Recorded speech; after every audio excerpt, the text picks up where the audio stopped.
Up first tonight, we have some breaking news. A teenager who escaped custody while at Children's Hospital has been found. US Marshals picked him up shortly after watching him board a SEPTA bus. And tonight, he is in police custody. Good evening. I'm Sheba Russell. The manhunt for 17-year-old Shane Pryor lasted for 4 days.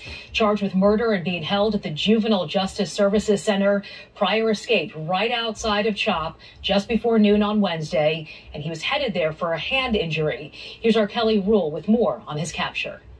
The U.S. Marshals say they took 17-year-old Shane Pryor into custody off a SEPTA bus at 3rd and Roosevelt Boulevard. They say he was cooperative, and during a pat-down search, they found a handcuff key in his pocket. The U.S. Marshals provided these pictures of taking 17-year-old Shane Pryor into custody at 3rd and Roosevelt Boulevard around 6:30 tonight. They boarded a SEPTA bus to get him. As I said in the beginning, our goal was to shrink his road, cut his resources off, and arrest associates.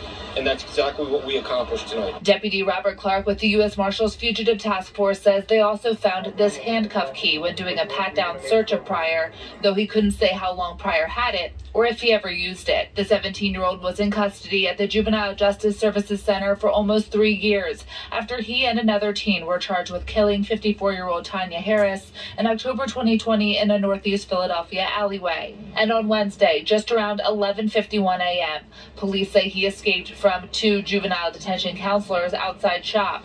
He was driven there to get treatment for a hand injury. By 12:30 p.m., the U.S. Marshals say Pryor was picked up by 18-year-old Michael Diggs, who was later charged and arrested for helping him escape. Investigators say they had several confirmed sightings of Pryor over his 4-day run, including the target on Bustleton Avenue on Friday. An employee called them after Pryor allegedly purchased a pair of pants with cash. Then tonight, after getting word that Pryor would be in the area of 8th and Bristol Streets, investigators say they spotted Pryor and saw him get onto a bus at 9th and the Boulevard. We kept him moving. We kept him stressed. In my opinion, he was quasi-homeless, and that was ultimately our goal. When we got him out in the open, we took advantage of that. Deputy Clark says Pryor might have been staying with friends during his escape.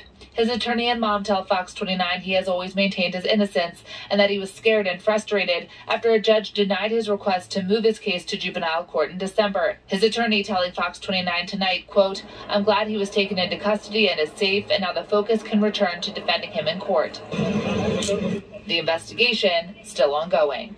We know who a lot of the players are here. We know a lot of the people that were assisting him, and we may not have stepped to them yet because we wanted them in play, but there's a good chance some of them may be prosecuted. And again, Deputy Clark said they know people were helping Pryor, and it's possible more arrests could come. Reporting outside Philadelphia Police.